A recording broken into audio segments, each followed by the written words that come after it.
આઝાદ media લાઈવમાં આપનું સ્વાગત છે। ફતેપુરા નગરમાં આવેલા તળાવમાં ફતેપુરા અને કરોડિયા ગ્રામ પંચાયત દ્વારા બંને ગામનો કચરો નાખીને તળાવ પૂરી રહ્યા છે અને તળાવમાં ગંદકી કરી રહ્યા છે। તળાવમાં જ્યાં કચરો અને મૃત જાનવર નાખવામાં આવે છે એની સામે મુસ્લિમ સમાજનું કબ્રસ્તાન આવેલું છે અને એ રસ્તા પર જ ન્યાયાલય તથા સરકારી સાયન્સ સ્કૂલ આવેલી છે। સ્કૂલમાં જતા વિદ્યાર્થીઓ, કબ્રસ્તાનમાં જતા મુસ્લિમ સમુદાય અને કોર્ટ તરફ જતા દરેકને આ ગંદકીમાંથી પસાર થવું પડે છે। તળાવમાં ભૂમાફિયાઓ દ્વારા દબાણ કરવામાં આવ્યું છે એ બાબતે ઘણા વખત ગ્રામસભામાં રજૂઆત કરવામાં આવી અને અનેકવાર તળાવની પાળ રાત્રે ખોદતા ગ્રામજનોએ અધિકારીઓને જાણ કરતા અધિકારીઓ આવીને રોક્યા હતા। બાદમાં તળાવની માપણી કરાવીને પણ હજુ સુધી કોઈ તળાવની માપણી સીટ આપવામાં આવી નથી। અનેકવાર ગ્રામસભામાં સરપંચદારોમાં કહેવામાં આવ્યું છે તળાવમાં પાણી છલોછલ ભરાય છે પણ પાણી પાળમાંથી જામીને નીકળી જાય છે અને 5-6 મહિનામાં તળાવ પણ ખાલી થઈ જાય છે।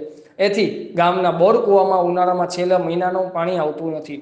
અધિકારીઓ આ તળાવ પ્રત્યે થોડું ધ્યાન આપી એમાં થયેલું દબાણ દૂર કરે અને નાખવામાં આવતો કચરો બંધ કરીને તળાવ સાફ કરાવે એવી ગ્રામજનોની માંગ રહી છે। રિપોર્ટર ઇલિયાસભાઈ ભાભોર, આઝાદ મીડિયા લાઈવ, ફતેપુરા।